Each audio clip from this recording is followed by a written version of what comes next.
নমস্কার, আমি টিয়া। আমার নতুন একটা ব্লগে স্বাগত বন্ধুরা। আশা করি তোমরা সবাই ভালো আছো, আমিও ভালো আছি।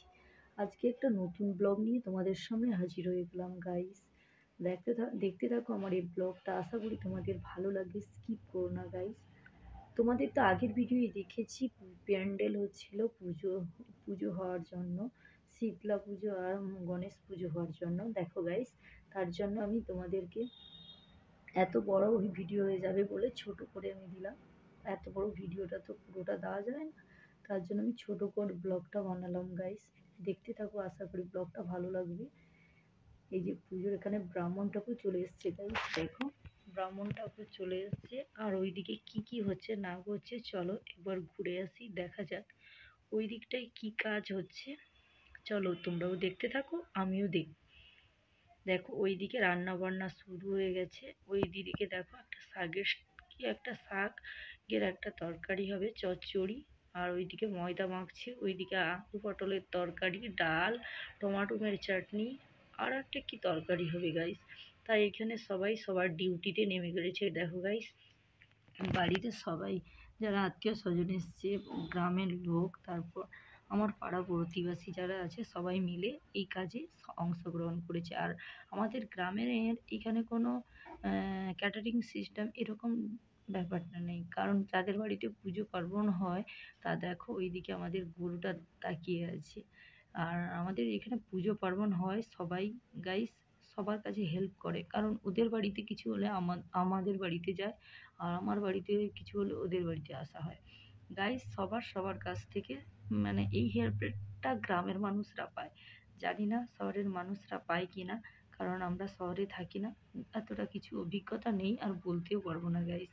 তাই দেখো এই যে ঠাম্মাটা, ব্রাহ্মণ ঘরে ঠাম্মাটা ভীষণ কাজ করে। দেখো এখানে ঠাম্মা, এই যে জামাইবাবু আমাদের, জামাইবাবু মতলব বলতে আমার জেঠুর মেয়ের বর আর কি, তাকে আমরা জামাইবাবু বলি।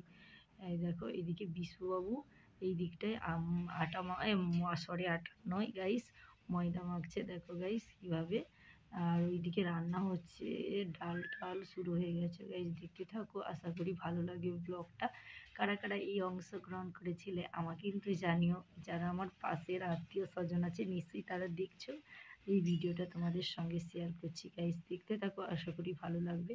দেখো ওইদিকে উচ্ছা কাটা আছে, টমাটো কাটা আছে, আলু ছোট ছোট ডুমু ডুমু করে কাটা আছে, ওইদিকে জল, ওইদিকে জামাইবাবু আমাদের ময়দা মাখছে, লুচি হবে। লুচি এখানে ময়দা মিনিমাম গাইস এইখানে প্রায় 10-12 কেজির মতো লুচি তৈরি হয়। আর এই দেখো এই যে আমার দিদিমা, এই যে রাকেশকে দিদিমা ভীষণ অসুস্থ গাইস, তাও দিদিমা ভীষণ ভালো লাগে ভিডিও করতে। ওইদিকে দেখো কিছুটা ময়দা মাখা হয়ে গেছে। আর এই দেখো জামাইবাবু আমাদের আগে এটা মাখিয়ে দিয়ে অল্প অল্প করে দিয়ে দিবে, প্রায় 8-9 জনের মতো, তারপর মাখাবে, কারণ ওইটা নুন আর তেলের মাপটা বোঝা যায় না, আমরা বোঝাতে মানে বুঝতেই পারবো না গাইস। তার জন্য দেখো জামাইবাবু এটা করছে। এটা মেখে দিলে তারপর সবাই একটু একটু করে কেটে কেটে প্রায় 10-12 জনের মতন ভালো করে মাখাবে। তারপর এক সাইডে বেলা হবে, তার এক সাইডে ছাঁকা হবে। আর এইদিকে দুপুরের নিরামিষ তো আজকে কুটুম বন্ধু যারা খাবে, আমাদের ডিপির বাইরে করা হচ্ছে। ওরা আমার জেঠুর ঘর, মানে নিজের নয়, পাড়া প্রতিবেশী এরকম জেঠুর বাড়িতে রান্নাটা হচ্ছে। আর এদিকে জামাইবাবুর ঘরও, জামাইবাবু এখন বাড়িতে থাকে, এটা জামাইবাবু। ও তো কিছু বলতে চাই না গাইস, আমি নিজের ব্লগটা করছি এটাই বলতে থাকি। দেখো এইদিকে বড় কড়াইয়ের মধ্যে দুটোই গ্যাসে রান্না হচ্ছে গাইস। দেখো সবাই এখানে দাঁড়িয়ে আছে, বোন, কাকিমা, জেঠিমা সবাই দাঁড়িয়ে আছে। তাই এরা কি বলা বলি করছে, আমি অত ভয়েসটা তোমাদের দিলাম না গাইস, তাই আমি ভয়েসটা দিচ্ছি। অনেকদিন ব্লগটা হয়ে গেছে গাইস,